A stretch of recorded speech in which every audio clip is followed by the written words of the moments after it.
আসসালামু আলাইকুম। গল্পটি 2003 সালে নদীতে গেছিলাম ছোট ভাইকে নিয়ে মাছ ধরার জন্য।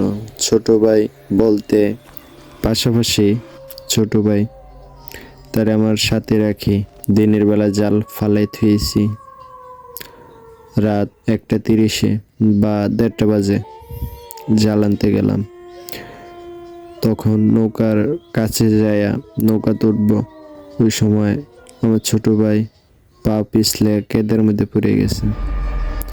তখন ওরা বললাম, তো একটা কাজ করো, তুমি পাশের পুষ্করণী থেকে পাও দিয়ে আসো, এখান দিয়ে তো অনেক লোদ, যাইলে অথবা গাড়ি যেতে পারো লোদের ভিতরে। তখনও পাশের পুষ্করণীতে গেল। ওই জায়গা দিয়ে আমরা সবসময় পাওটা ধুই। নৌকাতে নামার পরে ওই জায়গাটা দিয়ে আমরা সবসময় পাও ধুই, হাত মুখ ধুই, গোসল লাগলে মাঝে মাঝে গোসল করি। কিন্তু ওই রাইতের মতন এত ভয়ানক হয়নি।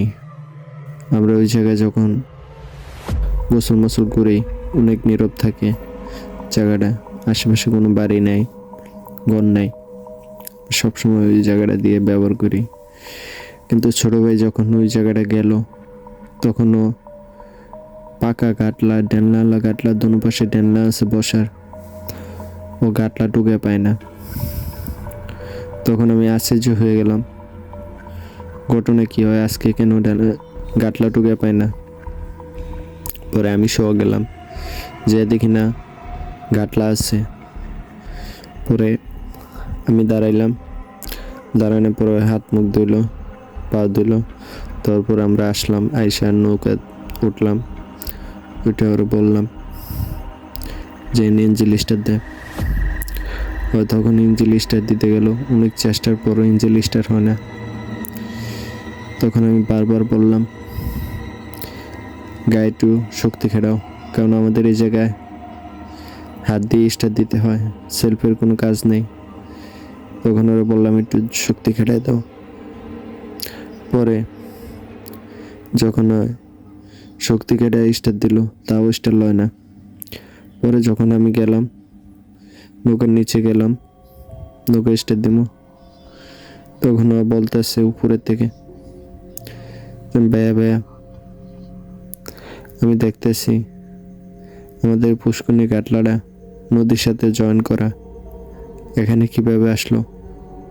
আমরা নাই মাত্র এই গাটলাড়িয়া ওই পুষ্করণীতে যে পাও দিয়ে আসলাম।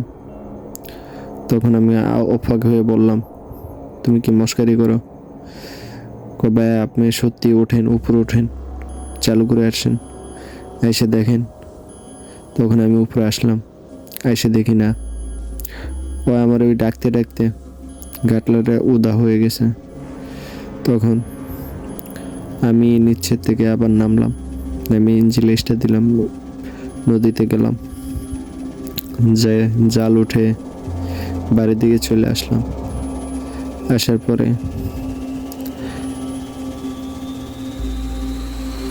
হালকা কিছু মাছ পাইলাম। মাছ পাওয়ার পরে